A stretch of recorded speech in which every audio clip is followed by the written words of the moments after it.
Assalamualaikum warahmatullahi wabarakatuh. Perkenalkan, nama saya Nabila Isnail Nisa, NIM 230701900040. Kali ini yang akan saya bahas adalah satu, pengertian dari kemampuan bahasa, kemampuan membaca dan belajar. Yang kedua, tujuan dari kemampuan bahasa, tujuan membaca dan tujuan belajar. Sedangkan pembahasan yang ketiga yaitu hubungan antara kemampuan bahasa, membaca, dan kemampuan belajar. Materi yang pertama adalah pengertian dari kemampuan bahasa, kemampuan membaca, dan belajar. Yang pertama adalah kemampuan bahasa. Kemampuan bahasa adalah kesanggupan, kecakapan, kekuatan, serta kekayaan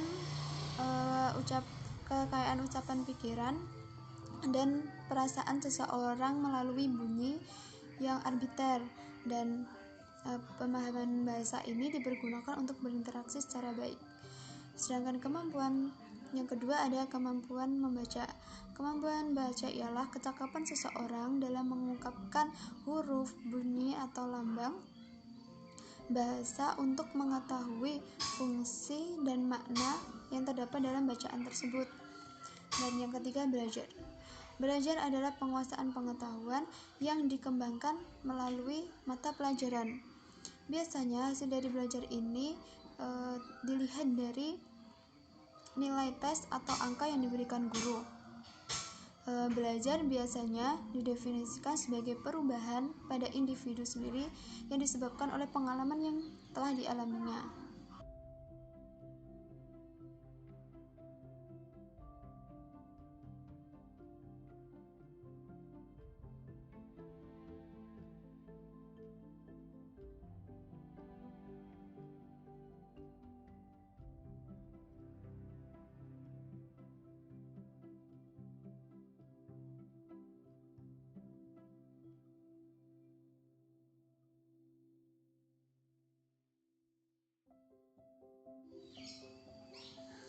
Materi selanjutnya adalah tujuan dari bahasa, belajar, dan membaca. Tujuan bahasa ada 4. Yang pertama, satu, sebagai sarana komunikasi. Lalu tujuan membaca. Tujuan membaca ada 2, menurut Kagan dan menurut Wiryo. Yang ketiga, sebagai media untuk mempelajari ilmu pengetahuan atau mengetahui penemuan. Yang keempat, yang telah dilakukan oleh tokoh tersebut. Naskah kuno memperoleh perincian atau sejarah manusia. Yang ketiga, mengetahui mengapa hal istiadat menjadi topik yang baik dan untuk perkembangan bahasa. Dan yang keempat ada menemukan atau mengetahui apa yang terjadi pada setiap bacaan atau cerita.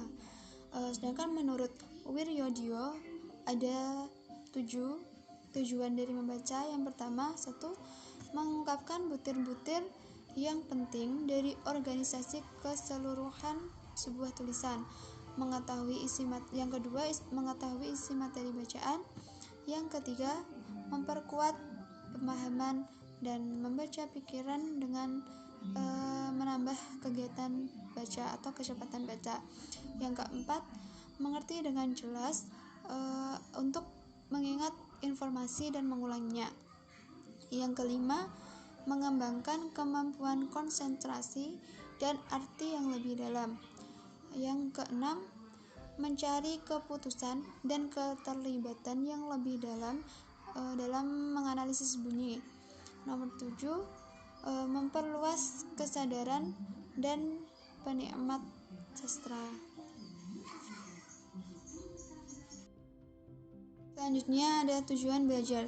Tujuan belajar ada 3. 1. Untuk mendapatkan pengetahuan. Yang kedua, penanaman konsep keterampilan dengan memperbanyak pelatihan kemampuan. Yang ketiga, ada pembentukan sikap, mental, perilaku, dan pribadi seseorang. Materi yang terakhir adalah hubungan antara kemampuan bahasa, membaca, dan kegiatan belajar. Pentingnya bahasa dan membaca dalam kemampuan belajar para siswa. Bahasa sangatlah berpengaruh dalam menentukan pemahaman siswa dalam membaca. Bahasa yang mudah dapat meningkatkan kemampuan belajar seorang siswa. Kemampuan membaca seorang siswa juga sangat berpengaruh dalam meningkatkan rasa keinginan belajar yang tinggi bagi siswa. Sekian presentasi dari saya, kurang lebihnya mohon maaf. Wassalamualaikum.